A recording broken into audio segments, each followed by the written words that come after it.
Are you a lifelong fan of General Hospital? Are you a new fan who wants to know more about the history of the show? Do you enjoy talking about the show with others? Do you find yourself yelling at the TV? Is your self-care an hour a day in Port Charles?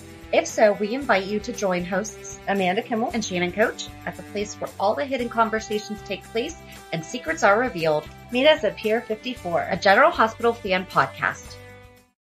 Hi. Hi. Welcome to the Port Charles 411. Today is our crossover podcast with Roger. I forgot to ask how to pronounce his name, Froilan. So apologize if I'm mispronouncing it, but he is the host of the Then Is Now podcast. And this podcast is a first for us where I have not edited it 1 second. That's awesome. I can't wait to hear how he did it. I did not listen to it yet. So he sent me the file. I'm on vacation right now, so I am not taking any more time to edit. There you go. I'm just going to leave it together as it is. He does have some commercials in his podcast of other podcast friends that he has. I did check them. None of them are against things that we've ever said we won't talk about, but we've also never listened to any of these podcasts. So we're by proxy endorsing them. However, we have not listened to them, but they sound good. One is it talks about like the monster, like movies and stuff like that. They're kind of like all pop culture-y. So they're good. It's not like they're political motivated and everything. So, but again, we don't know these people, but we're happy to share the people that he has been so graciously, given us the episode to cross promote on our show too. So enjoy our conversation with Roger on the Then Is Now podcast. Hi, this is Dee Wallace, and you're listening to the Then Is Now podcast.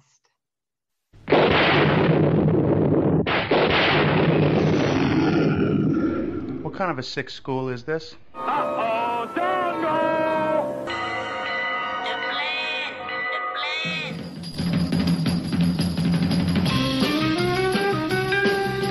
plan. Strange things are afoot at the Circle K. You're going to need a bigger boat. Surely you can't be serious. I am serious, and don't call me Shirley. You got spunk. I hate spunk. Danger, Will Robinson. Danger. Oh, righty then. How you doing? Back off, man. I'm a scientist. Don't make me angry. You wouldn't like me when I'm angry. Say hello to my little friend. I love the smell of napalm in the morning. What are you people? On dope? Stop whining. I got a crap on deck that can choke a donkey. Who is your daddy? I'm sorry, but all questions must be submitted in writing. I'm sorry, Dave. I'm afraid I can't do that. Can I do that? I'll be back. A dynamite! Show me the money! Don't! Up your nose with your rubber hose. A what? I'm sailing!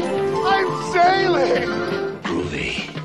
You want the moon? Just say the word and I'll throw a lasso around it and pull it down. Love means never having to say you're sorry. Here's looking at you, kid. We got no food. We got no jobs. Our pets' heads are falling off. Come to the coast and get together. Have a few laughs. Hear that, Elizabeth? I'm coming to join you, honey. I'm not a doctor, but I play one on TV. I love it when a plan comes together. What we do is if we need that extra push over the cliff, you know what we do? Put it up to 11. 11, exactly. One louder. Why don't you just make 10 louder and make 10 be the top number and make that a little louder? These go to 11. We're on a mission from God.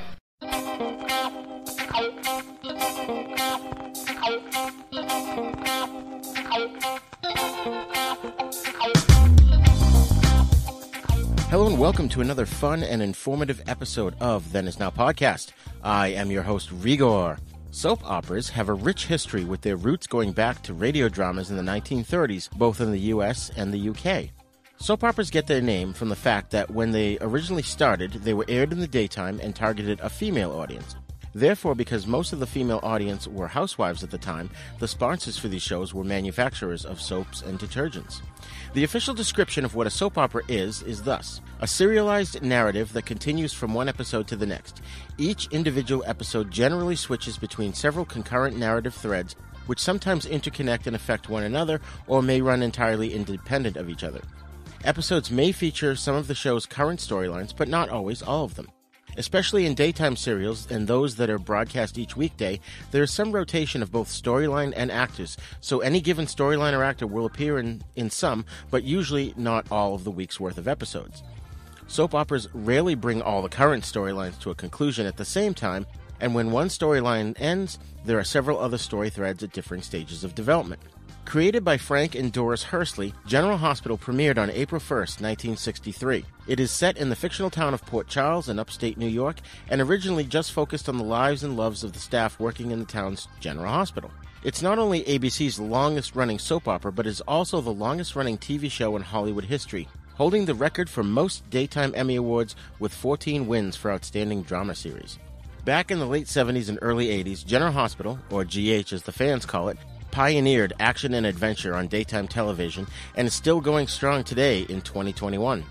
On today's show, I will be joined by two wonderful ladies who do a regular podcast discussing the latest episodes of General Hospital, and I can't wait to get into it with them. If you've always cringed at the mere thought of a soap opera, or you've never seen General Hospital, well, you're about to have your mind changed. And if you are a fan of GH, sit back for a fun and informative conversation.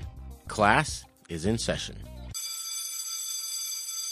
I have a bad feeling about this. How could I possibly be expected to handle school on a day like this? Food fight! Hey, you in my class? I am today. I think you should consider transferring to shop class. Woo woo! Now, very few students are severely injured in shop class. Bueller. When you were in school, Bueller. did you ever cut class? Bueller. Yeah, I guess I did. Sure, most kids cut classes. Good, sign this. He's sick. I get so lonely when I hear that third attendance bell ring and all my kids are not here. 7 years of college down the drain. Fat, drunk, and stupid is no way to go through life, son. You lack discipline. As long as I'm here, there will be no grades or gold stars or demerits. We're going to have recess all the time. Woo! Go, play, and have fun now. Folks, today's show is going to be a great discussion about my all-time favorite show. Joining me today are Amanda and Shannon, who host Pier 54, a GH podcast. Amanda and Shannon met in 2012 at their daughter's Girl Scout meetings and became fast friends because of their shared love of General Hospital. For years, they've wondered how many other fans had conversations and swapped text messages just like they do. The idea for the podcast occurred, but for over 2 years, they struggled to find a name. Then one day it hit.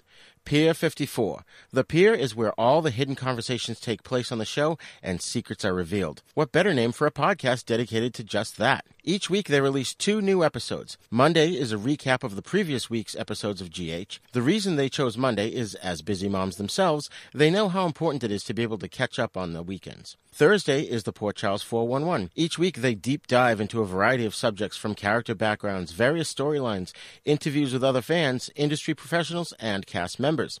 Ladies and gentlemen, please join me in welcoming to the show Amanda and Shannon. Hi, thank you. Thank you for having us. Oh, I'm so glad you guys are here. I'm so honored because I've been dying to cover GH on the show for so long. So this is truly an honor. Happy to help. Awesome. So since this is audio, can each of you introduce yourselves so the audience kind of knows who's who when you're talking? I'm Amanda. And I'm Shannon. Excellent. So, before you guys got on the mic with me, I recorded my usual preamble at the top of the show, which is generally short, and there was a couple of things I didn't get a chance to say that I wanted to impart on the audience. So, if you'll indulge me for just a moment, I'd just like to start things off with it's not really a rant. That's not the right word, but it's something that I like to say to people who scoff me and when they go, "Oh, you watch a soap opera?" Okay. I'll go right ahead. Okay. Defend us. Awesome. So, since soaps were originally targeted towards women, and a lot of the stories were melodramatic, the common misconception is that they're always just about romance. Well, first of all, that's not true. While romance is a true key component of many daytime serials, there's more to it than that. General Hospital pioneered action and adventure on daytime television, and that's what got me hooked. To this day, there's not just romance, but gunfights, mob wars, spy, intrigue, murder mysteries, social issues, just so many wide and varied story types and themes. Now, I would like the listeners to imagine this. Soap operas are just as creative as comic books. While most shows regular TV shows run around 22 episodes and have a season, and then they have a break and then another season, daytime soaps run every weekday, 5 days a week, all year long with no repeats, except on the occasional holiday. There are no seasons. That means these shows have to constantly reinvent themselves to stay relevant. They have to be constantly creative so as not to repeat storylines, especially for shows that run for decades. The actors have to be on their game all the time, especially today, because on any given day they have anywhere from 40 to 80 pages of script to do, and they only get 1, maybe 2 takes, and maybe only a second take if someone flubs a line or something goes technically wrong. So, folks listening, please think about that. If it weren't for daytime soaps, we wouldn't have nighttime shows whose narrative continues from week to week, like Dallas, Dynasty, Buffy the Vampire Slayer, and dozens of other shows that now have season-long storylines, like a lot of which are on the streaming services, rather than being simply episodic like in the old days. So I'd like the listeners to just sort of keep an open mind while they're listening to this episode. If you don't watch soaps or if you've never seen General Hospital, and if you're already a fan of GH, then we are going to have some fun today. All right, that's it. No pun intended. I'll get off my soapbox now. No,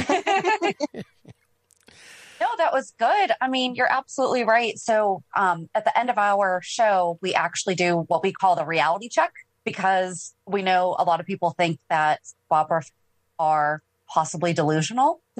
And so, you know, we do our reality check where we share something fun. We just share something about our personal lives to connect with the audience too. But I think that was really the motivation behind it was to make sure that people knew. We do know this is a show. Right. Because we would have these conversations at the Girl Scout meetings and people would be like, oh my gosh, who are you talking about? And I think that's how we wound up starting to text more than actually talk in person. Because it's like, all right, these people are thinking we're weird. That's hilarious. That's hilarious. Yeah, I started watching in 81. I was 11, you know, with the Luke and Laura storyline and Elizabeth Taylor and all that hype. It was really more the Prometheus disc storyline with Robert Scorpio and Grant Putnam and all that. That really hooked me to watch it on a regular basis. When did you ladies start watching? I watched it a little bit when I was younger because my mom watched it, but I really got addicted to it around 93, 94. Nice. And then I was just a couple years later, also a friend of mine's mom watched it. And so when we rode the bus together, it was actually, you know, one of my neighbors was also my friend. And we would stop by her house first on my walk home and her mom would be watching it. And so I'd catch like the last 5-10 minutes of it. And then in middle school, you know, we watched it over the summer. But then when I hit high school, I was really able to get more consistent with it. And it's funny that you just mentioned the Prometheus disc because we actually just covered Jimmy Lee Holt and Celia. Well, Celia is obviously part of Jimmy Lee's storyline, right. And that introduced us to Grant Putnam and that Prometheus disc storyline I've heard a lot about, but now I feel like it's something we need to go back and watch ourselves. Yeah, exactly. A lot of this stuff is on YouTube, I believe. It is, yes. Yeah. YouTube is a wonderful resource. Oh man, it's great. There's so many things that I'll go back and, you know, it's this rabbit hole that I keep finding myself in. I'm watching old, you know, I'll be watching like old, you know, Luke Spencer or Robert Scorpio or Anna Devane storylines. And it's just so fun to watch and revisit those. Caught in those rabbit holes all the time. Yes. Yeah. There's one point I wanted to make too, and this is from my point of view, from being a male soap opera fan and having watched it since I was, like I said, 11. You know, growing up, I was always into comic books and action movies and generally boy stuff. And like I said, I just got hooked on GH. Kind of similar situation. My mother and grandmother would watch it, and they watched, you know, that and One Life to Live and All My Children. So I would always hear it. And that's how the storylines, at least for General Hospital, kind of filtered into my head and caught my attention. But growing up as a heterosexual male watching a soap opera, it was difficult at times. You know, I got made fun of it quite a bit. And, you know, I mean, you guys mentioned, you know, just talking in general among other adults, people kind of, you know, scoff the fact that you watch a soap opera. But it was even harder for me, I think. But I was the type that I never gave into peer pressure, so I didn't give a crap what others thought. I was, you know, but I was constantly, up until recently, I would have to say, constantly having to defend myself or my decision to watch a soap opera. Was it as bad for females? Was it as bad for you guys as it was for me? For now, actually, I think it was more expected of us now. Like, oh, I watched that when I was younger, and I'm like, well, that's great. I'm still watching it now. Yeah, exactly. But it's funny that you mentioned that because, so we actually released a fan spotlight today that was also a male, and we realized that we've actually talked to more male fans and like other people, about, like other men about General Hospital, rather than we've talked to probably a handful of women. Right. But like, other podcasts that we've been on have been men. And the gentleman that we had on our show for today's episode, he said that he had spent some time in prison. And he said they all watch it. They all watch General Hospital because they only get local TV, and that's the time of day that they were on. Huh. So I don't know. Do you think the same? Yeah, I think definitely the same. Whenever you were younger, especially with all the teen storylines that were in the 90s, it was just kind of expected that you were watching it and you had friends that watched it. But now that we're older, it's like, you should have something better to do during the day. But we don't even watch it during the day. We're watching it on Hulu at night. So right. Exactly. It's our escape. It's our break from reality.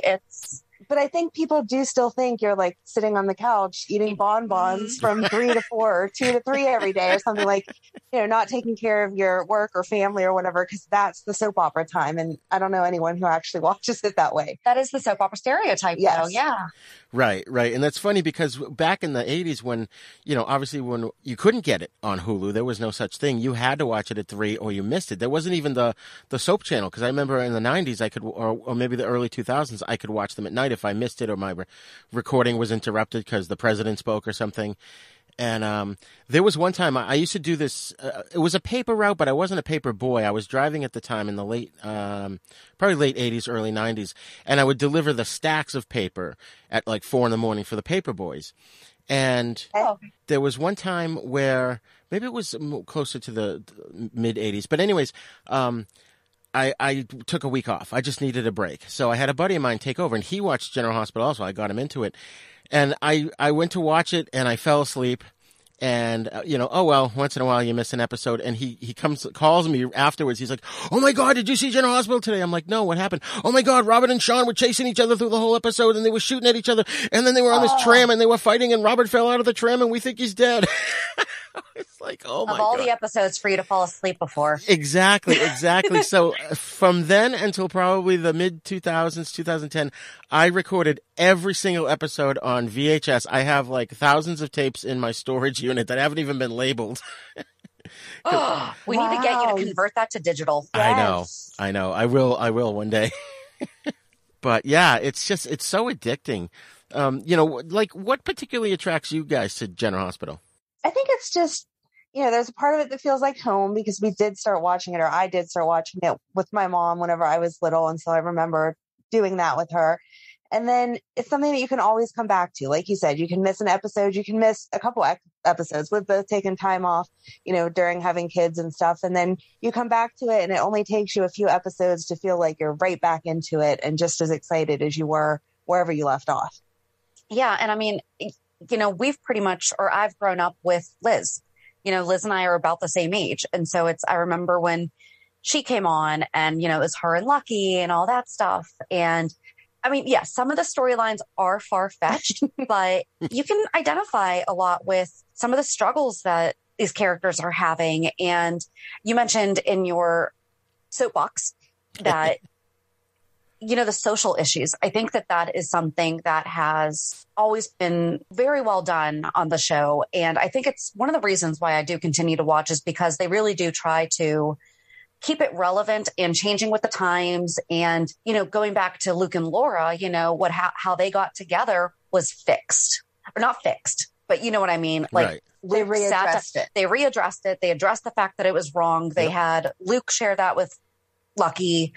And, I think that took that was pretty brave of them to do because they very easily could have just been, God only knows how many times they've rewritten the past. Yeah.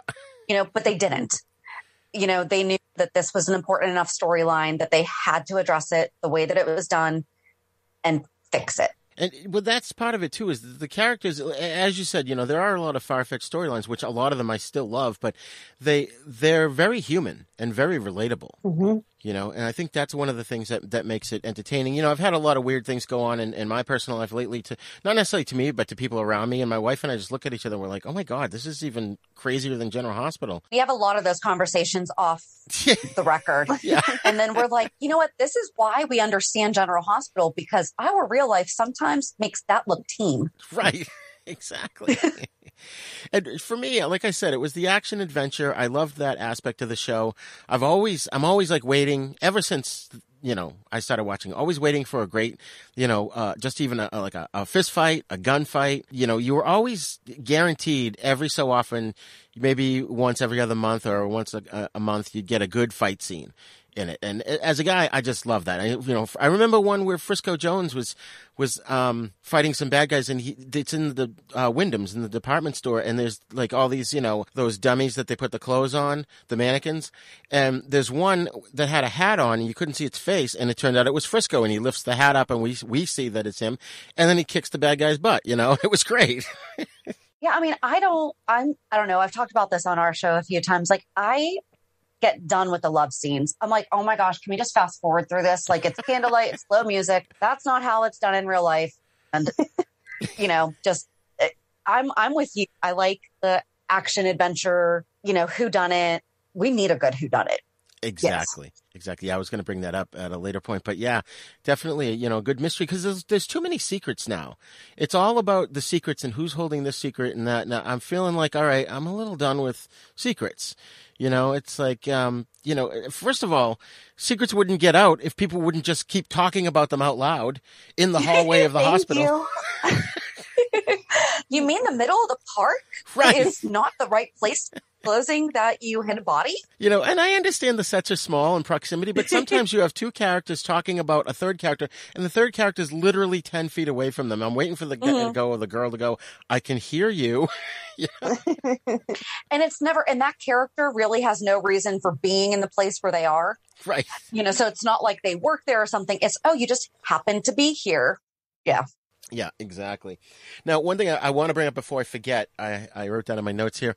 I had mentioned to you guys in my email that I had an embarrassing story happen to me, and I've never shared this on the show. So it relates to my whole little diatribe about my little monologue about growing up as a heterosexual male watching the show. So my wife and I, before we were married back in 2018, we went and saw Stone Cold and the Jackal show, which was amazing. I love those guys. I listen to their podcast all the time, and it was awesome.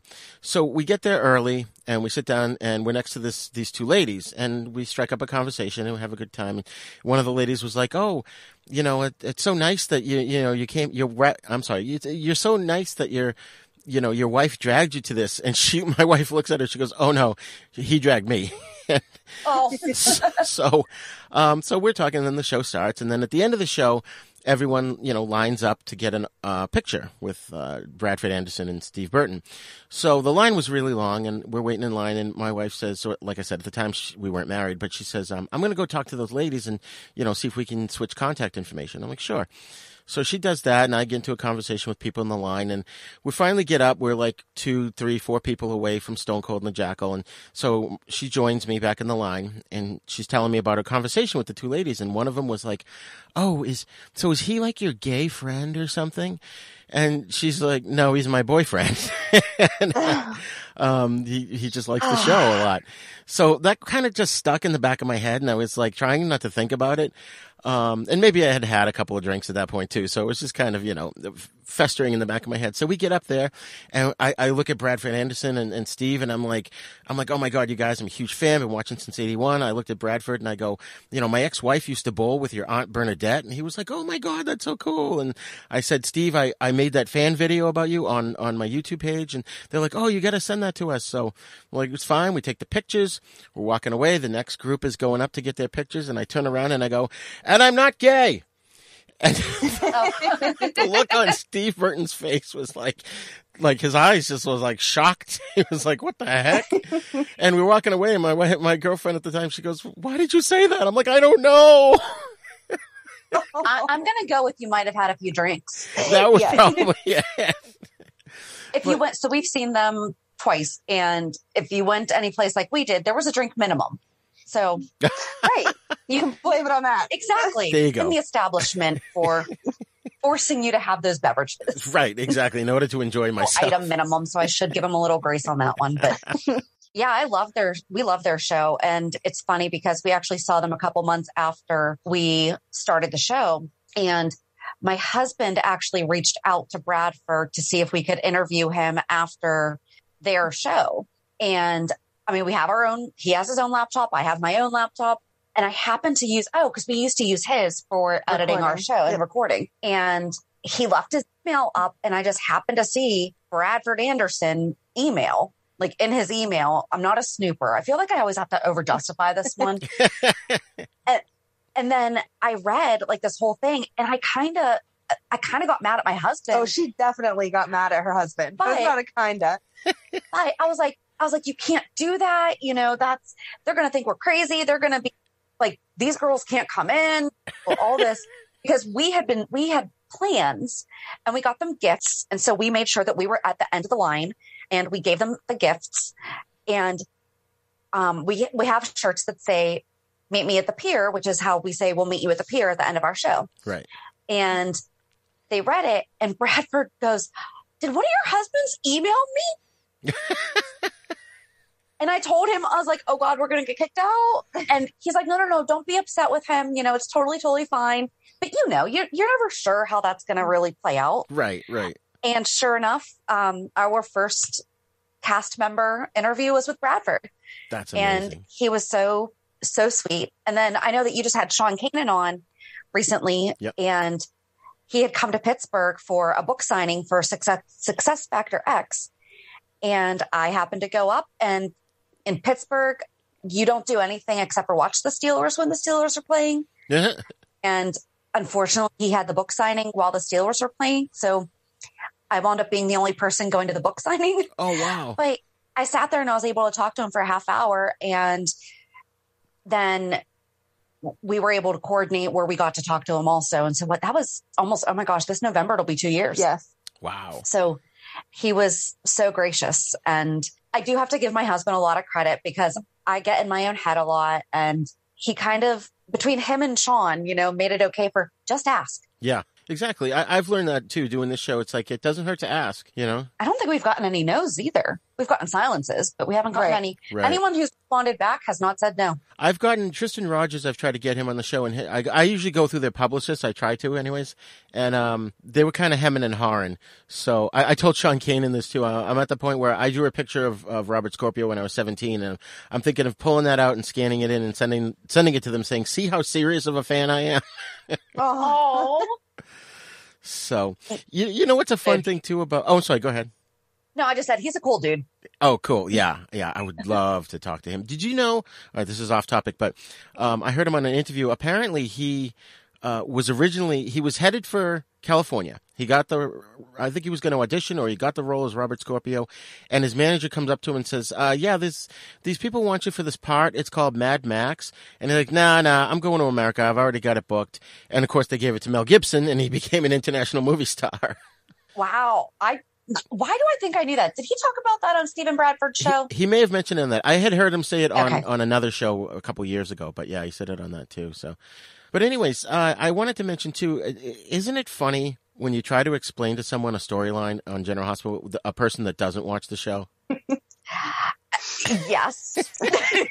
Like, even if they just walk into the room and sit down, like, oh, what's going on? And then you start to tell them, and you're hearing the words coming out of your mouth, and you're like, wow, this sounds crazy even to me. So my husband, anytime he sees Michael Easton on the show, he goes, "So is he a doctor, a vampire, or a cop?" I'm like, "We're still a doctor, but we're the second doctor." That's hilarious.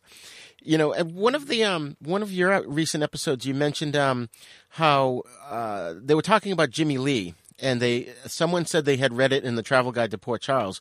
And you guys were talking about that, and I have that, and I've just before the show, I was trying to leaf through it to see if I could find it.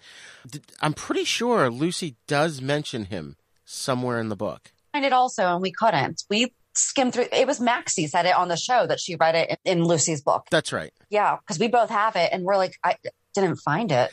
Yeah, I could find where they mentioned the Quartermains living above Ruby's, or above Kelly's whenever Ruby worked there, but I don't know where they specifically said that Jimmy Lee Holt was who caused all that. Mm-hmm. Yeah, I couldn't find it either. But again, like, I was just skimming through it. I had read it a couple of years ago, which I love that book, by the way. If fans of General Hospital don't have it, it's The Travel Guide to Port Charles. It's written from the point of view of Lucy Coe. And I just love the fact that, like, in the footnotes, sometimes she's having arguments with the editor, or the other characters are chiming in saying, no, this is what happened. And Yeah, it's a great book. And it was funny because, I mean, so they need to come out with Edward's memoirs. We need to quit referencing it and just give us the book. Yes. And then somebody either on Twitter or Instagram was like, yeah, and we need that real travel guide. And I was like, oh, you go get it. I was like, it's on Amazon. Yeah. Greetings, this is Mr. Lobo. Are you a sinsomniac? Do you stay up late and watch what normal people call bad movies till dawn? Black and white low-budget potboilers, box office bombs, West German talking car movies, rock bands versus monster movies, broken down school films, midget zombie and midget spy flicks, guys in gorilla suit movies, even old TV commercials, inappropriate cartoons, drive-in snack bar ads, and worse?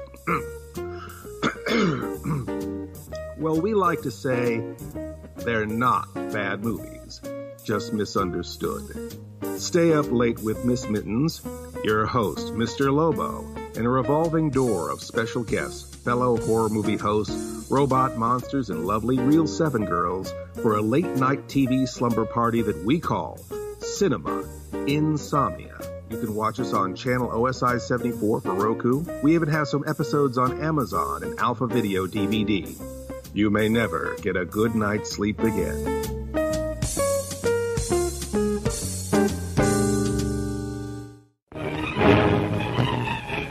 Prepare for a spine-tingling, nerve-shattering podcast featuring all your favorite monsters. You won't believe your ears when you listen to Monster Kid Radio. Hear your host, Derek M. Cook, and his ever-rotating stable of guests discuss your favorite classic and sometimes not-so-classic monster movies. Subscribe to Monster Kid Radio through iTunes or Stitcher, or visit monsterkidradio.net before the next weekly episode of Monster Kid Radio. Go through the archives for interviews with Sarah Karloff, Victoria Price, and Joel Hodgson. Listen to the discussions about movies like Creature from the Black Lagoon, Island of Terror, and King Kong. And don't forget convention coverage from Monster Bash and the H.P. Lovecraft Film Festival, Classic Monsters, Modern Talk, and the Head of Rondo Hatton. Only on Monster Kid Radio.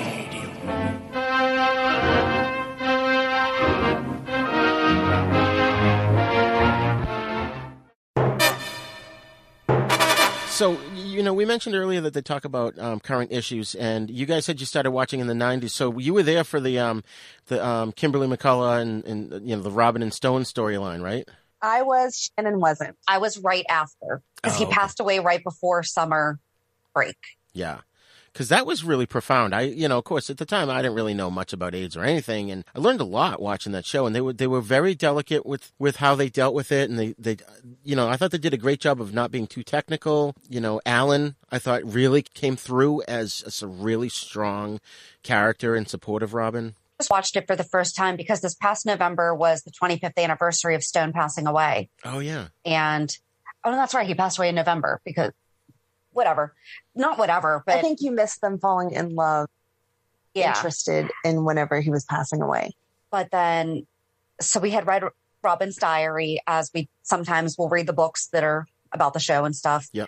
The first time that I actually sat down, and this is where YouTube's amazing, I sat down and watched them fall in love, their relationship, and him passing away. And I've seen Stone pass away a million times. You know, it's one of those scenes, you know, Luke and Laura getting married. Even if you've never seen the whole episode, you know, them exchanging their vows.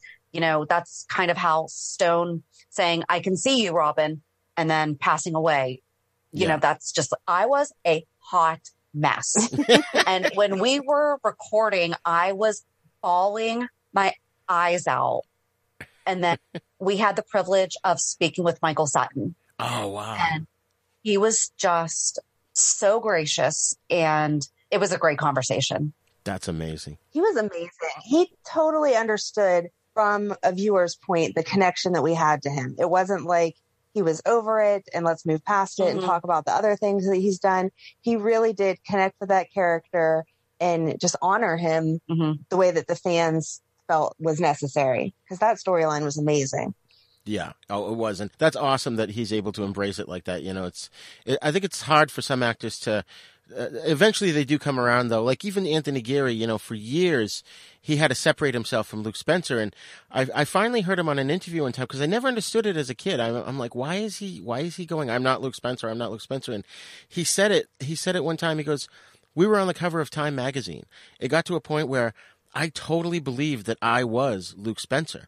It's like I had to separate myself from the character to save my own sanity, you know. Mm-hmm. So, but it's awesome that Michael Sutton's able to do that. I mean, the times he's only come back, a couple times as a ghost, and he still looks the same. Yeah, like 2 or 3 times. Yeah. He came once to Sunny and once to Robin, right? So, yeah. Oh man, I remember too. They had a lot of they've had a lot of milestones. I can't remember. There was one in the 90s, which was like maybe the 8,000th episode or something. And then in 2002, they did the 10,000th episode, which I can't remember. One of those was like a nighttime episode they did. And it may have been the aftermath of Lily's explosion. I remember something about Laura coming back and there was a car explosion in it. And it was weird because rather than just keep it as shot on video, they altered the frame rate so it looked like it was on film, but it had a weird sort of stuttering effect to it. It was kind of odd looking. Okay. But that was fun. They've done a lot of cool things, like when Carly found the speakeasy under Kelly's, and so they had a whole 1920s episode. Or just like the one that they did this past year with the voting, women's right to vote. And that was actually Eden McCoy's 18th birthday that was okay, this is where I'm messing up. That was actually Jocelyn's 18th birthday, but it was actually okay. So they've aged her 11 years, but it was the day that that was pretty cool. Yeah, they've had a lot of cool specials like that and celebrating their episodes. I think aren't they supposed to be celebrating Stuart Damon pretty soon? Yes. Yeah, we're just not sure when. Yeah. I always loved him. I loved him as Alan Quartermain.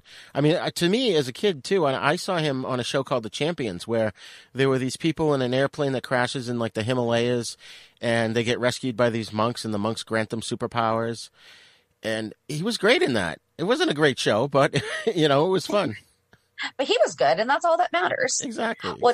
For years, I have been telling Amanda, because I love Rodgers and Hammerstein's Cinderella. I love Leslie Ann Warren, and, you know, he was Prince Charming. Yeah. And when he sang, 10 minutes ago, I saw you at the nurse's ball, I'm like, it was the best. And sure enough, when he passed away, what did you see all over the place? That. Yes. Yeah. Yep. Absolutely. And I was just like, I still have to give you that DVD so you can watch it. You do. Okay. Never seen it. They've had a few spin-offs too. Port Charles and what was it? General Hospital Night Watch. Night Shift, yeah. Night Shift, that's right. And I loved Port Charles. I did watch Night Shift, but I didn't quite get into it. I think it was just time. I just didn't have enough time to watch it. But one thing I loved about Port Charles was that it ran concurrently with the main show. It was almost just like an extra half an hour of the show, but it was on at like 12:30. And General Hospital was on at 3. But it was like if it was raining in Port Charles, it was raining on General Hospital. You know, if it was snowing on one show, it was snowing on the other show. I loved they were very consistent with it. It's just I think they screwed up in the fact of putting it on at 12:30 rather than putting it on right before General Hospital or right after it, you know. Yes, that's why I never watched it. It was too much of a space between the two. Mm-hmm. Yeah. It was. I think I had TiVo at the time, so I was able to kind of catch them. Just watched Night Shift last summer when there were no new episodes because of COVID to keep our show going. Oh, okay. You know, we still watched Night Shift. There was 5 discs. I think so. In season 1. And so we watched a disc a week and then we gave the recap for those. And then season 2 was only available on YouTube. And they actually came back. I think it was the week after we finished Night Shift. And we've never finished watching Shift now, but it was really good. I'm surprised that we have it because Jagger came back. Mm-hmm. That's right. And that's your boy. I love Jagger. I think Robert Scorpio had cancer, and they had Billy D. Williams on the show, and Jason shot up a lot of bad guys, and they did a lot of cool things on that show. It's that is one they have to revisit. I wish they would put GH on DVD. I mean, they did it with Dark Shadows. You know, granted, Dark Shadows ended, so there's a finite amount of episodes, but they should still at least release, I don't know, a year. They're owned by Disney, and Disney has Disney Plus. You can actually go on Disney Plus's website and suggest shows for them to put on. Well, then I suggest the listeners go out there and do that right now. I know I'm going to do it after the show. We should put that plug on. Yes. We talk about it a lot, but we really should put that plug on like every single week of our show. Yeah. Do you guys... Even if they just wanted, oh, sorry. No, go ahead. No, Even go if right they just wanted to release like a highlight reel, because there was the videotape. I still have that VHS tape of the best weddings of the show. I have that too. Just kind of take you back to that timeline. If they could do something, I feel like that would bring new viewers in too, because you'd remember the old stuff and want to see where they've gone from there. Right. Or even what they could do too is like, that's a really great idea, because I was thinking about that too. But like I was just watching one recently on YouTube. It was because Sean Donnelly, what's his name? My mind's drawing a blank. Riley. John Riley died, and I went back and I was watching like the first time he was on the show, and Luke was kind of on the run. He shows up at Donnelly's place because Scorpio told him to go there, and that they should take storylines too and just put one storyline on a set of DVDs. Mm-hmm. Absolutely. That's what we do. That's how we watch a lot of. So when we do our character, we watch a lot of YouTube. So we're currently preparing for Alan, because we know that they're going to do, and we've thankfully been able to see a lot of Alan through all these older storylines that we've revisited, but there's still a lot. He was on for 30 years. Yeah. Especially with the ones that are on the show now, like Monica, she goes through spurts where she's on more than other times, Yeah. New fans might not know Monica, the Monica that we knew from the 90s and, from the 80s, she was not taking any crap from anybody. Right. Right. Exactly. And, it's funny too. I like when they do stuff like they kept talking about Helena's Lab. And I was wondering if are there people out there who've only recently started watching the show, and do they know who Helena Cassadine is? They don't need. I think that's what the point of, that's where the idea to do the 411, because exactly that. How many people are just starting to watch the show and are like, but who's that? Right. One fan, who was it? I forget who it was, but she didn't know that Jerry Jacks had been recast. Was it Jerry Jacks? Mm-hmm. It was somebody, yeah, but didn't know the storyline from before. And we're like, oh, no. He used to be engaged to Bobby. Yep. It was, that kind of blew her mind. Yeah. That's funny. Yeah. Yeah. It's amazing. I've heard rumors about Jerry Jacks. I'm not going to say it if nobody's heard them as well. But I did want to bring up, too, at one point, do you recall a few years ago, I'm going to say somewhere between 3 and 5 years ago, there was a time where the show was edited at a much more faster clip. And a lot of times the scenes were shorter, but they would tend to overlap each other. So you'd have two characters like Sonny and somebody talking, and then somehow it would segue into two other characters talking, but it quasi-related, and it would kind of bounce back and forth, like a juxtaposition between the scenes. Do you remember that? Mm-hmm. It's like, I wonder what happened to that. It was great. It was a nice fast clip, but it was enjoyable, and you still got all your story in. I wonder, what changed in the regime that stopped them from doing that. I think we ask a lot about different things, about a variety of things. You're just like, so what is the, and I know that they don't owe us any answers or anything, but sometimes you're just like, okay, what was the thought process there?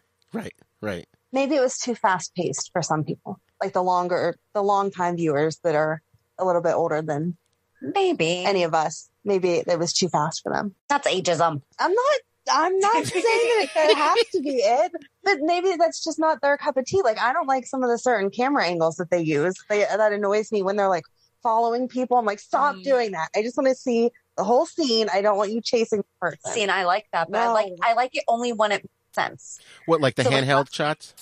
Yeah. So like last that. week when Jason was kind of creeping up on Finn and Liz, that made sense because you're coming at it from creeping. that. Right. Yeah. No, I got that. But some of them, I feel like they just do it to show off, and it doesn't make the scene better, in my opinion. You would think at this point now, the show's 58, 59 years old. Wouldn't the prop guys put a weight in the coffee cup so it looks like there's actually a liquid inside the drink? It's so obvious that the cup is empty because of the way they're holding it. Yep. I think that's an industry-wide thing, though, that needs to get. Oh, my God. And we'll start jumping into the storylines, the modern storylines a little bit. I just want to bring up a few other things. Like the Port Charles Police Department, the PCPD. I always refer to them as the Keystone Cops because they are the worst police department in the world. Ever since Robert Scorpio left as commissioner, They can't catch a bad guy to save their lives. Mac did okay. Yeah, Mac was all right. Mac, all right, and this, I'm not disparaging someone's looks, but the one thing that used to annoy me about Mac is that the top of his hair was gray. And I would be yelling at the screen going, dude, dye your hair. Because personally for me, I find if like my hair's starting to go gray, I find that an affront. I think it's just very rude for someone, you know, and higher up to have done that to me. I didn't ask for it to go gray. And my wife's like, oh, I think gray looks nice on men, you know. It's like... Okay, well, coming from the female standpoint, we can't stand what they do to Sonny's hair. Right. Like, that's fake. When they were letting the salt and pepper come in, it was so nice because it was real, you know, and then they went and colored it again. See, now I had the opposite opinion. I cheered when I saw that they had colored his hair. I was like, yes, he's back to black hair again. That's funny. That is funny. Yeah. Yeah. It's like, I can't stand it. It's like, especially like Mac had really dark hair as well. He had black hair. And it was just like, dude, just either pick a color or just make it black. Right. We could go into like a whole deep dive as to why you guys think that way, though, because my husband often says that he's going to go get that Just for Men for his beard. I'm like, it will look so fake. I'm like, just let it grow in. And I don't know if I'm being offensive because I've had white hair since I was like 14, 15, and it's just increased. But I don't know. I think it's different for women. Yeah, it's like I said, for me, it's just a personal thing. Like I'm kind of losing my hair too, and I just find that totally rude. There's no reason for that. I didn't tell my hair it could fall out. You know. One thing I wanted to bring up too, real briefly, is some of the fan interactions on the Facebook groups I found can be annoying. And don't get me wrong, I love the fans. If it wasn't for the fans, the show would not be here and it would not be lasting as long as it is. But there was a year or two ago, I was trying to put out, you know, thoughtful analysis about the stories and what was going on. And I would get just rude, negative responses from people. And I'm like, why do you have to be that rude? You know, like when Cyrus was first on the show, okay, yeah, he was a disgusting villain, you know, a heinous villain. Nobody liked him, but that's the whole point. And I got on one of the pages and I was pointing out what a great actor Jeff Kober was. I didn't really know who he was at the time. I didn't realize he had been on China Beach and, you know, Sons of Anarchy and all those shows. And, you know, he was killing it. He was doing a great job. And some lady goes, she posts, what are you, his agent? I'm like, oh my gosh. No, but I know good acting when I see it. And she just kept attacking me, and she couldn't get beyond the fact that she didn't like the character and take a step back and say, oh, yeah, but he's doing a great job as an actor. Yeah, so we have some rules that we follow. We don't do ship wars because people get nasty over who's hooking up with who. Right. Yeah. We don't swear. We don't do spoilers. So like, I guess we don't do the 3 S's, but we feel the same way. You know, we don't agree on so much, but we've been friends for almost 10 years. We are doing this show. You know, we have these discussions every week and we have our discussions live. We don't talk about the stuff that's happened. So like after we're finished with you, we're not going to talk about the show this week until Sunday afternoon when we record, because we want our conversations to be authentic. But there's a time and a place, you know, and especially when people start attacking the actor, and we have to stop doing it because we do it with the writers too. And we say, why are they writing it that way? And it sounds like we're attacking the writers, and we honest to goodness don't mean to be saying that. We're just wondering, why is this being done? Right. You know, but there's a lot of fans that just seem to forget that the actors are not the characters. And when they're hating a character that they're supposed to hate, that means they're doing exactly what they're supposed to be doing. Or when you're crying because you're supposed to be crying, the actor's doing what they're supposed to be doing. So, you know, I had that about Cyrus. I said every episode, I think, I hate him. I mean, I don't hate him. He's the person to hate because he did such a good job. This is so disgusting. Right. Exactly. In real life, I would be like, oh man, I know that's not actually you, but you're a jerk. That's why we try to interview him, because you have to talk to him. He played it that well. I'd force you. Oh yeah, and he's so good. And it's funny, you know, it's like the fans get up in arms about like recasts or you know, even like actors like Michael Easton and Roger Howarth coming back as a different character, which, you know, yeah, okay, with a recast, sometimes it takes you a while. Like it took me a while to really like Emmy Rylan, because I was so used to, of course, playing Lulu, that, you know, it takes you a while sometimes. Like especially with the current one with Spencer Cassadine, Granted, I was personally disappointed just because I like Nicholas Bechtel as an actor, but I don't have an issue with the new actor, with the recast. My only issue is I don't think they're writing him like Spencer Cassadine. Right. Which could actually be a good thing, too, though, because they're aging him and they're going to allow this kid to have his own. They're not going to try to make him Nicholas Bechtel. You know, they're going to allow him to be whatever it is. He's so vague right now, though. I feel like we haven't. I feel like as long as they're aging him up and giving him real life stories in the way that he can identify as that character, because we talked about whenever he sent the teddy bear to Avery, that's not something that Spencer would have done. That's out of character. I mean, he could be a jerk, but he wasn't mean like that. Right. He wasn't vicious. Okay. To a smaller child, maybe someone his own age. When he was 6 and he was picking on Cam, yeah. But you would think that by the time he's 18 or so, he's not going to try to upset a child. Well, when I figured out it was Spencer before they revealed it, I was thinking this might be some kind of mental disorder. He may not be the Spencer we knew. You know, even though, you know, he was always over the top and doing crazy things, he was never, I don't want to say psychotic, but he was never that far off the rails. And all the stuff that he's done, like you said, the teddy bear, with somehow he gets Ryan's voice on it, which we'll just let that one go. But, you know, I think there's something deeper. There's a deeper problem with him, and that's going to come to the surface. Oh, that would be good. That would be really good. And that explains, well, and back to how they cover real life things. You know, Laura has had mental health issues in the past. Yeah. And so that would bring that in. Yeah. And also the fact that, you know, he's kind of been abandoned by Nicholas. Right. All those factors, that's what I was thinking. And it's funny because there was a moment where Nicholas was kind of going, you know, how could they have done this? Who would nobody knows the combination to the safe. Nobody knows the security code, you know, and I'm thinking, well, who would? Well, Spencer is the only one that probably would know those things, aside from maybe the housekeeping staff, but, you know, they don't seem to be on the table as terms of suspects. And then, of course, you know, it did turn out to be him. But then he's like, you know, doing the whole Carrie thing in the art gallery. There's something wrong there, I think. I'm a little disappointed that Trina hasn't figured that one out yet. Right, yeah. I feel like she is suspicious enough. She has enough suspicion in general. You know, she's a pretty sharp kid. Yeah.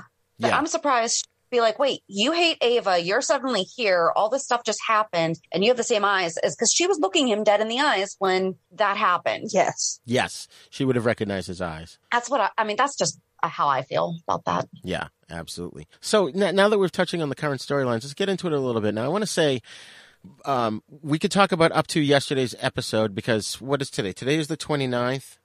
Well, we won't talk about this week at all. We won't talk about this week at all. Okay. Can I talk about... Sorry. All right. So I can't say anything about that then. Well, no, because, so here's the thing. We might not have watched it yet. Oh, okay. All right. I won't say anything then. But I had some theories. Like last week, I didn't watch anything until Friday. So, yeah. All right. I had some theories about something that's going on, but I will skip over that. And we're going to have to circle back, maybe even off mic at some point, because I want to talk to you about, I'll listen to your next episode. We'll go from there. Absolutely. Yes. So one character I can't stand, and I haven't heard on your show enough to know your opinion, but I can't stand Molly. I've never liked Molly. I just find her so annoying, and I don't know. Every time she comes on, I want to fast forward, but I know there's going to be an important plot point that I'm going to miss. I don't know that we've ever actually really discussed Molly. She was so cute when she was little. Yes. Mm-hmm. I mean, Haley is a great actress. I think that I don't know if I really care. Yeah, exactly. You know, it doesn't seem like, and same with TJ. You know, they used to have much more in-depth storylines, and they have a great storyline going on right now, but they're still not on enough to be in it. Yeah. You know, and I think that's the thing, is if we don't see them doing anything else other than just that, we're just like, okay, that's all that you're doing. And it seems to me that the creators or the writers or the producers, they know their audience. They know that there are various factions of people out there who watch the show, of different demographics, different ways of thinking, different lifestyles. And so Molly has all these kind of offbeat ways of thinking and doing things. Like she doesn't want to get married. Oh, but she'll do the service, the partnership thing there. And okay, I had a lot of comments about that. Yeah, I think that there are people out there that probably do have that thought. So they're trying to sort of have a mass appeal. So there's one character that these people can identify with and one character that I identify with, one character you identify with on certain levels. I think, anyways, that's my theory, is that they're trying to appeal to a really broad level of people. But I think by doing that, they've kept her boring because she never goes far enough into something to make you care. Right. Like when she slept with Brando, that was, it was hard to watch because you're like, you've been in love with TJ since you were 12, right. Or 14. Right. But that was the first time she'd been anywhere. Yeah. It wasn't the first time she had been interesting. It was the first time that she had really been interesting. In a while. Yes. Because her and TJ were getting boring. Yeah, exactly. And so that was spicing it up. And then they didn't go anywhere with it. It just went right back to, oh, here's TJ. Other than TJ awkwardly shaking his hand or pushing him a couple weeks ago. Right. In the pool. Like, what was that? Yeah, I know. I love Brando. He's really grown on me as a character. I like the dynamic. I love him and Sasha together. And as much as his mother is super annoying, I think she's highly entertaining. Yes. She's another one I'd love to hate. She gets on my nerves so bad. Yeah. Oh, man. Job right then. Yes, exactly. And what about the pool set?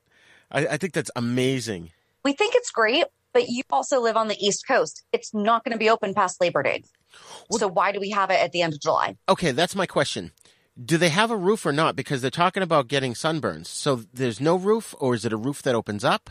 They just keep calling it a rooftop pool. It would make more sense if they had a retractable roof to it, because then they could use it year round. But I haven't heard them say that. Okay, I missed them saying rooftop pool. Okay, so yeah, from the way I'm looking at it, it's going to shut down in a couple of weeks because it's going to be snowing. So exactly. Yeah, it is weird, but I like it. I think it's refreshing. I like when they do new sets. I think that it's, bringing a new dynamic. It's funny, though, how no one's ever talked about swimming before. Now suddenly everyone needs to go swimming. Mm-hmm. And is it a public pool? It's the only place in town. Everybody in town is there. Right, exactly. We said that on our last episode. Do you not have to pay to get into this pool? You just show up at the Metroport and go ahead. I know. I'm watching it with my wife the other day, and we're like, well, he's not a guest. He's not a guest. She's not a guest. All right. Jocelyn, yeah, her mother owns the place. But... Exactly. Right. And her friends, I mean, absolutely, 100%. But it does not, and it makes sense that she would allow Brando and then have to tolerate Gladys being there. And then, of course, she's going to be indebted to Sasha the rest of her life. I mean, she's already pretty much told her that, you know. Right. But rest really don't make much sense. Yeah, like Dante and Rocco being there with Chase, they had no reason. Right. When does Dante relax? I mean, come on. Right, exactly. Right. Oh, man. Then you've got the Willow and Michael and Chase triangle going on, which it's, in my opinion, it's almost kind of a retread of what Chase and Sasha had done in terms of keeping a secret so the other people will succeed in whatever they're doing. I think that was about the custody of Wiley. But now it's like...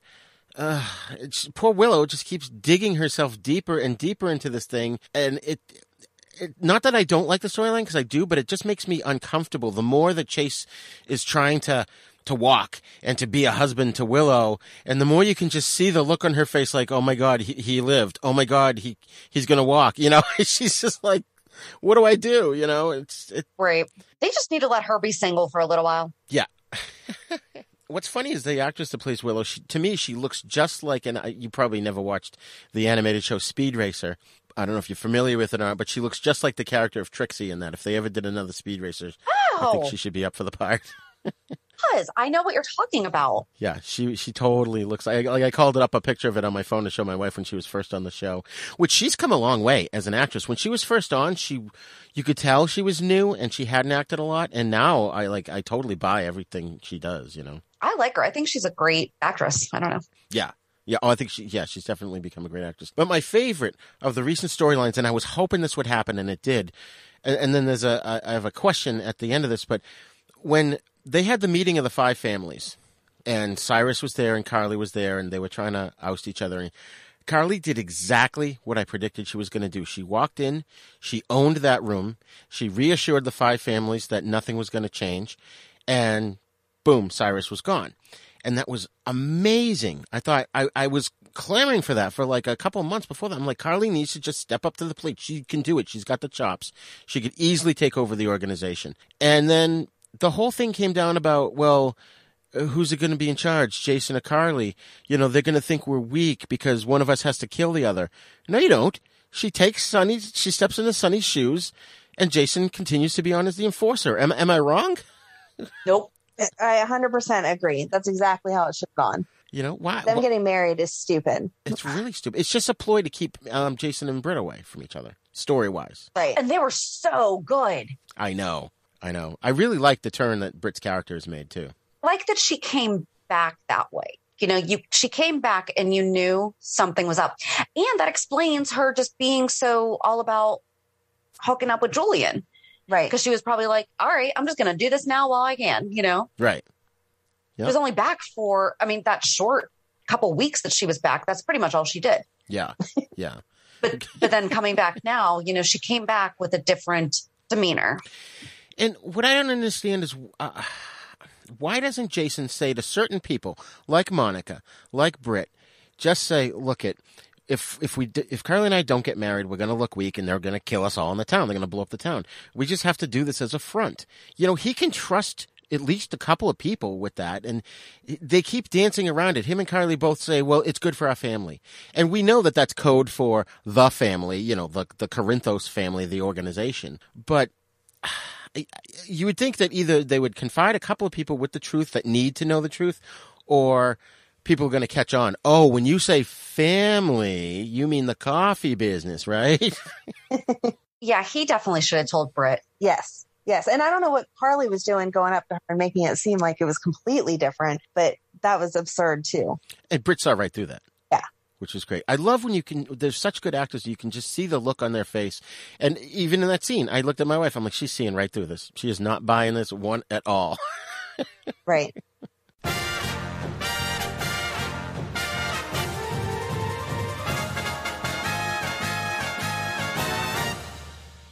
Shark Bites Podcast. It's the greatest show in history. From the Dorkening Network, hosted by a nerd who's named Patsy. From movie reviews to tips on surviving the coronavirus, Shark Bites has it all. Follow us on Facebook and suggest topics at sharkbitespod@gmail.com. Available on iTunes, Stitcher, Spotify, and wherever you get your favorite podcasts.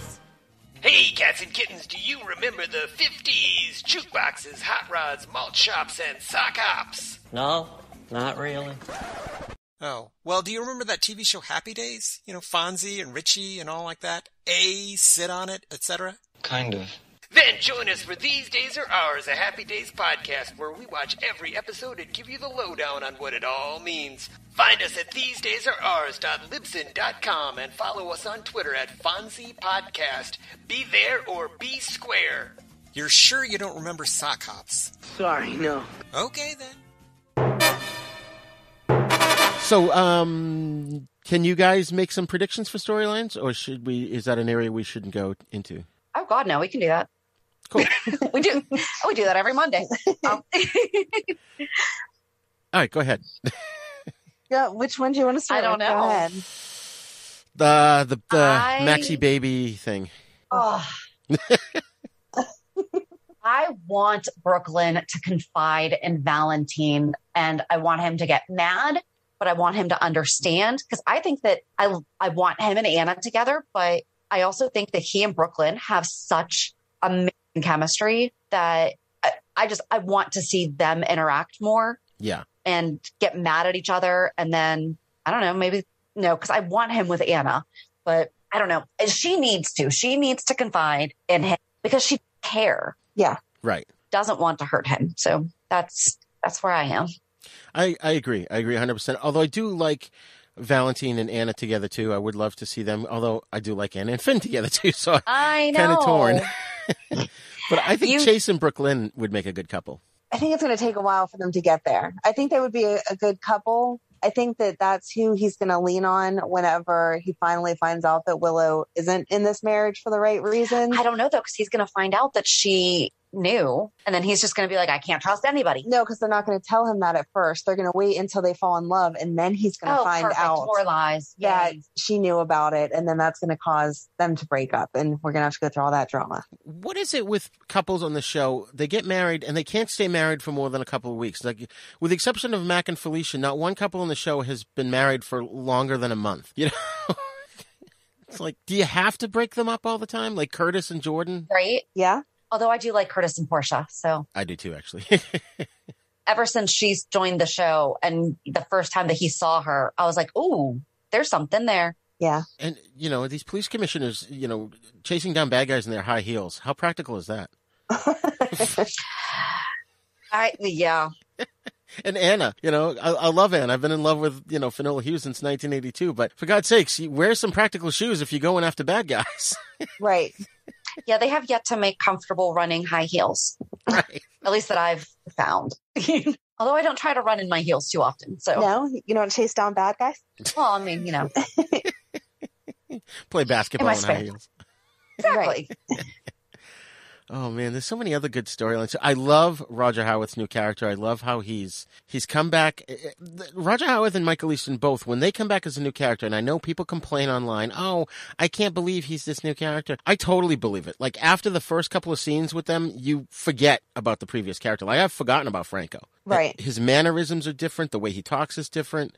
His mood is different. I mean, going back to what you just said, why can't they just let people stay married? Liz needed Franco. Right. You know, they deserve, that poor woman. Yeah, she's had a rough life. After all they had done to change Franco's character. Right. He deserved to have a happy ending. And those boys deserved to, like, they all deserved each other. Like, they could have had such a good impact. He could have had such a good impact on them growing up. And now they're just going to be like, okay, so your dad's dead. Your dad's dead. Right. Fighting over your dad's in jail all the time. Right. I know. He was a stable influence. Your dad's in Ireland and never wants to see you. Right. You know? Yeah, that's something I thought of. I've said, you know, decades ago on the show, is that some of these poor kids have to suffer because of a deadbeat father because the actor decided to go on to another, you know, gig. So, like, you know, and as much as I don't want Lucky recast just because I've always loved Lucky as Lucky, I feel like they had already set us up because he did have such a strong family connection to Luke and Laura that he would not abandon his kid like that. Right. Right. Exactly. He was for twice. But I mean, but now as an adult. Want Jonathan. No, right. We will not accept anyone other than Jonathan Jackson. Yeah, Greg Vaughn was mediocre at best, and the other kid, which is too bad because it would have been nice for Jonathan Jackson. There's a scene where he was sitting down and he was looking at the plans of the device that the Cassadines used to freeze Port Charles, and he was marveling. And it was I can't think of his name now, but it was the kid, the blonde kid. He's on another soap opera now. I apologize. I should know this at the top of my head. But anyways, he's marveling at the fact that they created this device without the benefit of a microchip and were still able to freeze the city. And I just wished it was Jonathan Jackson playing that character, you know, enjoying that moment. Know what you're talking about? Because we just watched it with... Why did we just watch that? Because of them bringing back Stefan. Or bringing back... Oh, no, we did the unfreezing of... Yes. Stavros. Yes, that was it. Yeah. Who was there? It was... Nicholas was there. Was Nicholas there? When they brought Lucky Stavros was there back? because they had... Dylan!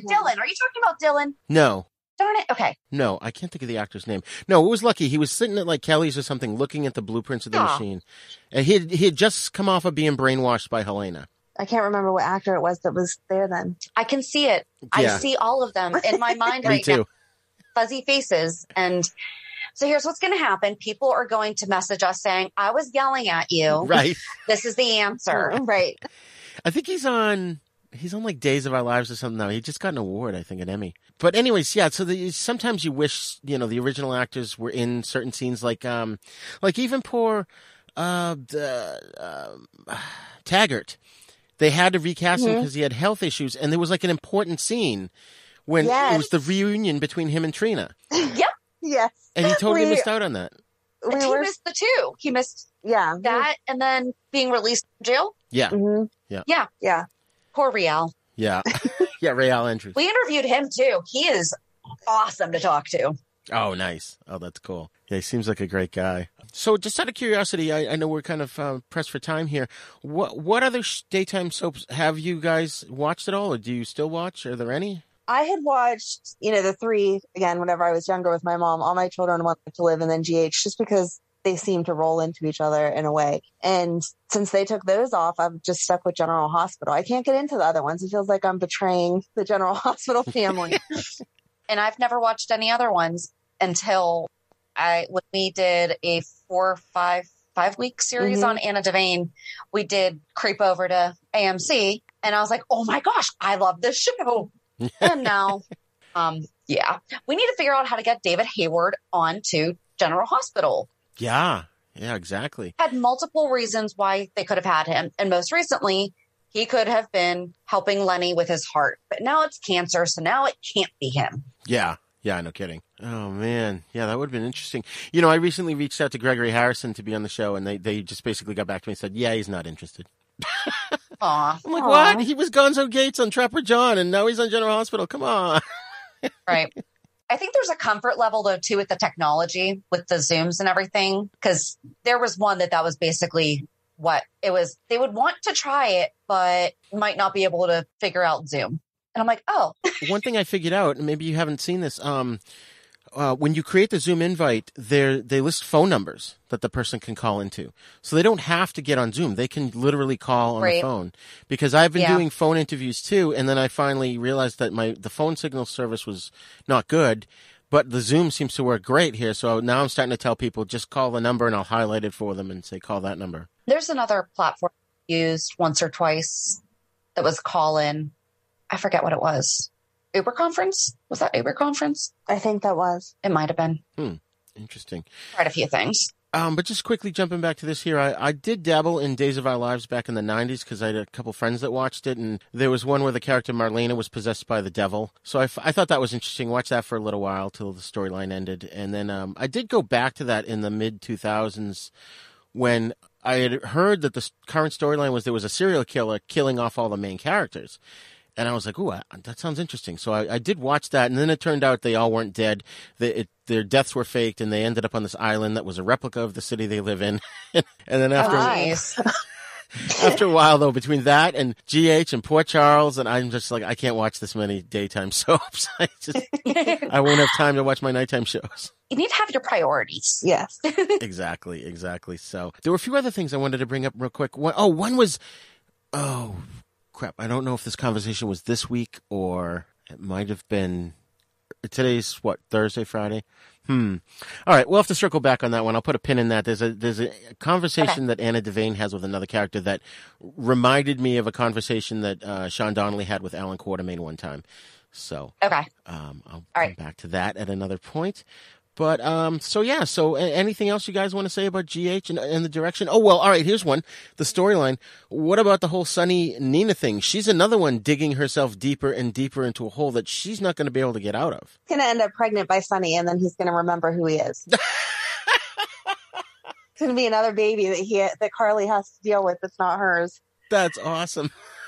I want to know how she's going to justify how badly lied and done things to get to Wiley, and yet she is knowingly keeping Sunny from Wiley. Yeah, at this point I agree with you. If it were months ago, I was saying, well, she could argue that she didn't want to shock him and tell him who he was. She wanted to ease him into it and then, slowly bring him back. But now she's starting to have feelings for him, so she's like not going to do that.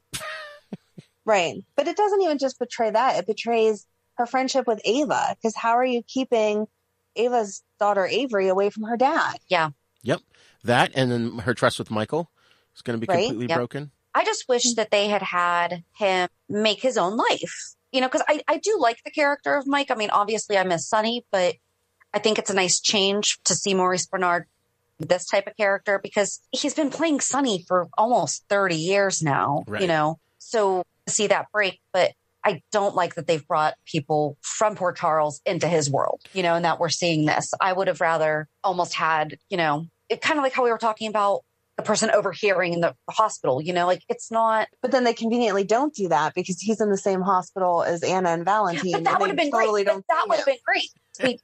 If Nina had never gone, like if Nina was nowhere in the mix, right? I mean, I was excited for those scenes, Yeah. but it would have been so much more suspenseful and exciting to see that dynamic rather than, well, we know that Nina knows who he is and she's just doing whatever she can to keep him who she wants him to be. Right. Yeah, it's interesting. And you know, I wonder if there's any legal issues with her doing that to him. I mean, I guess she's not really committing a crime, is she? By not telling him who he is and sort of having him as a kept man? My gosh, that is an amazing question.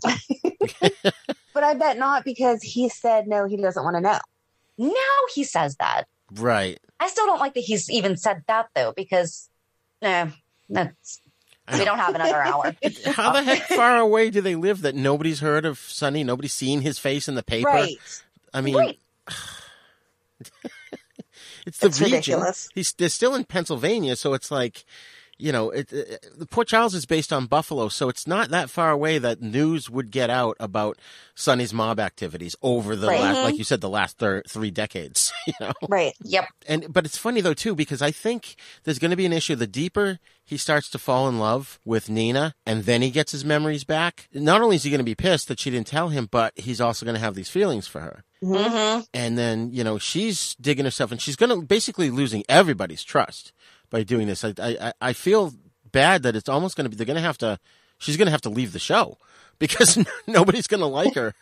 It's not going to end well for her no matter what she does. Yeah. Yeah. Yeah. She's like on this runaway horse, and all she can do is just hold on at this point and hope for the best. But I don't know what the way out would be. There was something else I was going to say about that. Oh, yeah, and I think Sonny coming back, if he does get his memories back, which he probably will, you know he's going to show up just in time to stop the wedding of Jason and Carly. Right? Mm-hmm. Yep.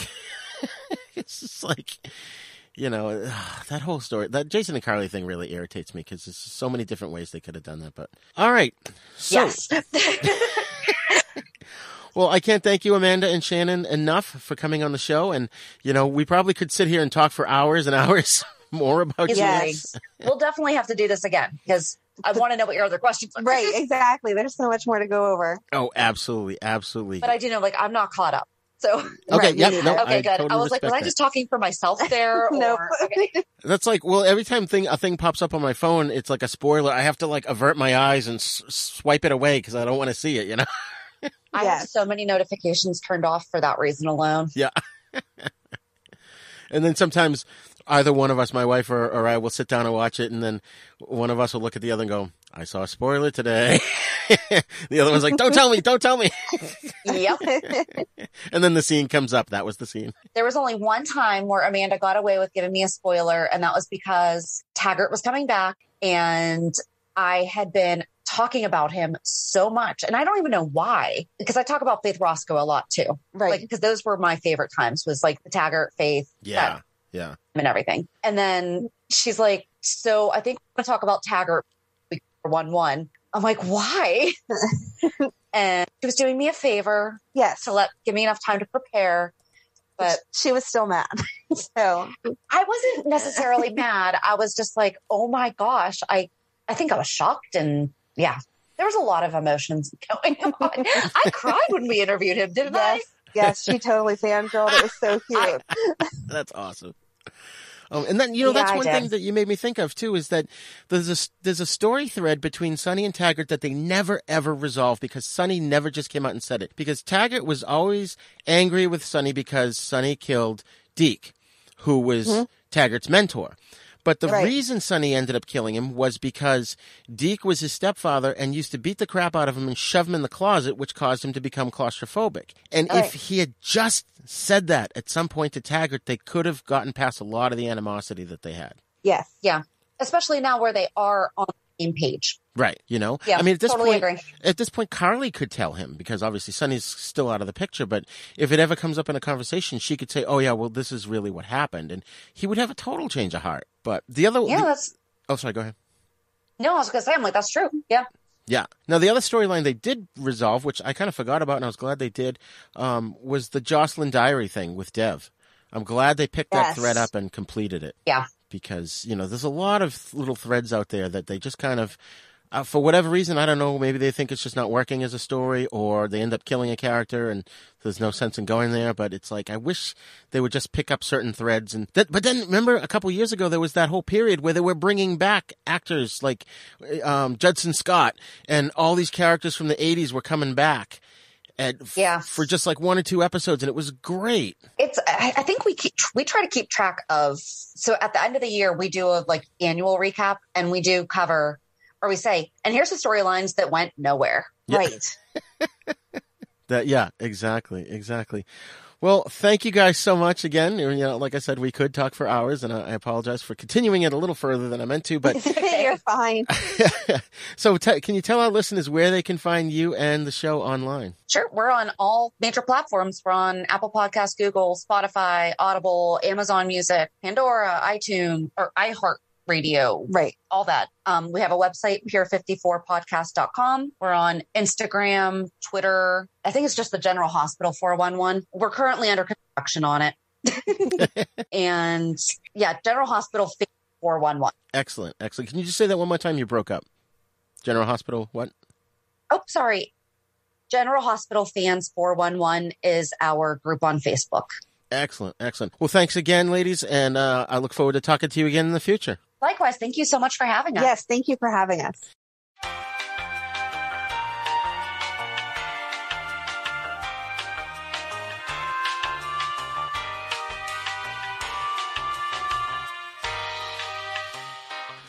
Well, we hope you enjoyed this episode discussing soap operas, and in particular, General Hospital. If you haven't had a chance to check it out, I highly recommend that you watch the show, and maybe you'll get hooked on it like the rest of the millions of fans out there. And please check out Amanda and Shannon's podcast, Pier 54, a General Hospital podcast. Remember, you can send your feedback to thenisnow42@gmail.com. You can also join in the conversation at our Facebook Then Is Now podcast group. Then Is Now podcast is a proud member of the Dorkening Podcast Network, so please be sure to check out the other great shows there at thedorkening.com. You can also visit our website at havenpodcasts.com, where you'll find our sister show, The East Meets the West, in which we discuss Shaw Brothers films and spaghetti western movies. And Then Is Now is on YouTube, so please visit youtube.com/user/UncleDeath1 to get the latest videos as well as other fun videos. Please subscribe to our YouTube page and also share the video versions of our podcast with your friends and get them to subscribe as well. Don't forget to go wherever you download your podcast from and leave us a great review so more listeners can find us. You can find us on all the podcasting apps, especially the big three, iTunes, Spotify, and Stitcher. Class dismissed.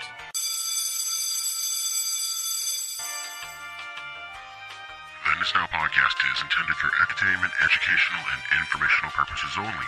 Sounds, music, and clips played during this podcast are the property of their copyright holders. All original content is copyright Jupiter Media.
For more shows like the one you just heard, check out the Dorkening Podcast Network at thedorkening.com.